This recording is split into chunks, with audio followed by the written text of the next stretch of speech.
Welcome पिलामाने आमर Odia education world को परवर्ती वीडियो में आपको बछा बछा 20टी प्रश्न देती। आज आम से स्वतंत्र ओडिशा प्रदेश गठन आउ 20टी प्रश्न तो देखा जहाँ आम अधार रही जाता। तो आज आम काली बर्तमान 20 नंबर सारी आज आम 21 नंबर स्टार्ट करवा। तो 21 नंबर कौन अच्छी देखा उत्कल दीपिकार संपादक किए थे ना गौरीशंकर राय। गौरीशंकर राय आमर उत्कल दीपिकार संपादक थे। तो 22 नंबर 1886 डिसेम्बर 28 जातीय कांग्रेस द्वितीय अधिवेशन क्योंठार अनुष्ठित होता ना 1886 डिसेम्बर 28 जातीय कांग्रेस द्वितीय अधिवेशन कलिकता ठारे अधिवेशन अनुष्ठित होता। तो 23 नंबर प्रश्न देछि निम्नलिखित मध्य किए लॉर्ड कर्जन को प्रभावित करी ओडिशा आनी किए आनी ना मधुसूदन दास लॉर्ड कर्जन को प्रभावित कर ओडिशा आनी।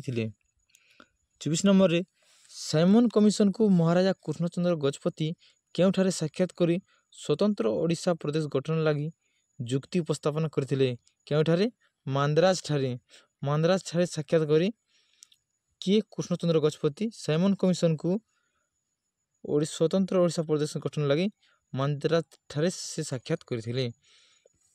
25 नंबर देखु 1935 भारत शासन आईन रे केते धारा अनुजाई ओडिशा को नूतन प्रदेश गठन भाव स्वीकृति दिया केते ना 289 केते 289 धारा अनुजाई ओडिशा को स्वतंत्र प्रदेश गठन करा मान्यता दिया। 26 नंबर रे स्वतंत्र ओडिशा प्रदेश गठन संपर्क में मतामत देवा निमंते क्यों सब कमिटी गठन करा जायतिला क्यों कमिटी ना अटली सब कमिटी क्यों कमिटी अटली सब कमिटी गठन करा जायतिला।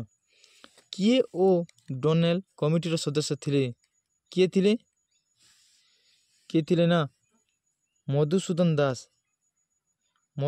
दास अटली ओ मधुसूदन दास ओ डोनेल कमिटी रो सदस्य नथिले।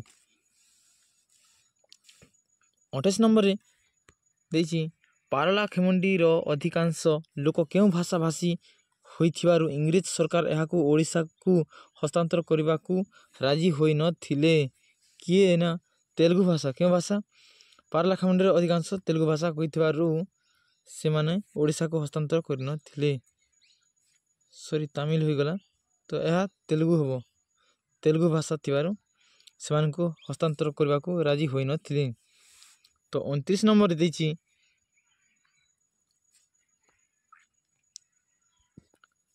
1935 भारत शासन आईन अनुजाई गठित नवगठित ओडिशा प्रदेश रो केतोटी जिला रहितिला ना केतोटी जिला रहितिला या होछि आंसर हबो 6टी जिला रहितिला।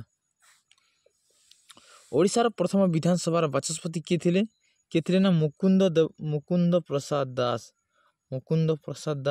हमर ओडिशा रो प्रथम विधानसभा रो बाचस्पति थिले। तो 31 नंबर कोन देखि देखिबा ओडिशा रो प्रथम विधानसभा रे समुदाय केतोटी आसन थिला ना यार आंसर हे जिवो 60 टी आसन थिला।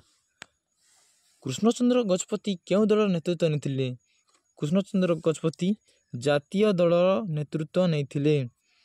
33 नंबर देछि प्रश्न स्वतंत्र ओडिशा प्रदेश रो प्रथम कमिटी मंत्रिमंडल का प्रधानमंत्री रे गठित होइतिला का हेतला ना विश्वनाथ दास को नेतृत्व रे हमर मंत्रिमंडल गठित होइतिला। 34 नंबर कोन देछि देखिबा प्रश्न स्वतंत्र ओडिशा रो प्रथम प्रधानमंत्री किए थिले ना आंसर हो जिवो महाराजा कृष्णचंद्र गजपति आमर ओडिशा रो प्रथम प्रधानमंत्री थिले। स्वतंत्र ओडिशा रो प्रथम विधानसभा रो प्रथम अधिवेशन केबे बसिथिला यार आंसर होछि 1937 जुलाई 28।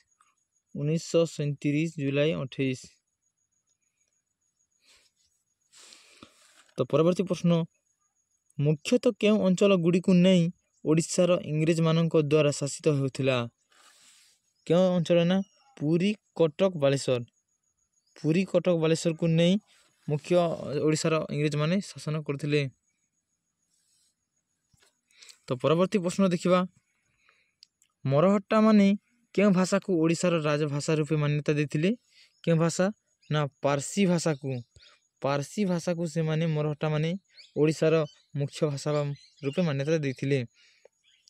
29 ନମ୍ବର କ'ଣ ଅଛି ଦେଖିବା, ଓଡ଼ିଶାର ସୀମା ନିର୍ଦ୍ଧାରଣ କମିଟିର ଅଧ୍ୟକ୍ଷ କିଏ ଥିଲେ ନା ସାମୁଏଲ ଓ ଡୋନାଲ୍ଡ ଓଡ଼ିଶା ସୀମା ନିର୍ଦ୍ଧାରଣ କମିଟିର ଅଧ୍ୟକ୍ଷ ଥିଲେ। 39 ନମ୍ବରରେ ଉତ୍କଳ ସମ୍ମିଳନୀର ଶେଷ ବୈଠକ କେଉଁଠାରେ ବସିଥିଲା? ଏହାର ଆନ୍ସର ହୋଇଯିବ କଟକଠାରେ ଓଡ଼ିଶା ଉତ୍କଳ ସମ୍ମିଳନୀର ଶେଷ ବୈଠକ ବସିଥିଲା। 40 ନମ୍ବର କ'ଣ ଅଛି ଦେଖିବା,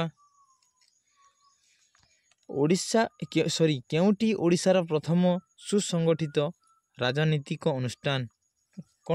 ଆନ୍ସର କ'ଣ ହେବ? ଉତ୍କଳ ସଭା ଓଡ଼ିଶାର ପ୍ରଥମ ସୁସଂଗଠିତ ରାଜନୈତିକ ଅନୁଷ୍ଠାନ। ତ ଆପଣଙ୍କ ପାଇଁ 20ଟି ବଛା ପ୍ରଶ୍ନ ନେଇକି ଆସିଥିଲି। ଭିଡ଼ିଓଟି ଭଲ ଲାଗିଥିଲେ ନିଶ୍ଚିତ ଲାଇକ୍ କରିଦେବେ ଏବଂ ପରବର୍ତ୍ତୀ 20ଟି ପ୍ରଶ୍ନ ମୁଁ ଡିସ୍କ୍ରିପ୍ସନ୍ ବକ୍ସରେ ଦେଇଦେଇଛି। ଧନ୍ୟବାଦ।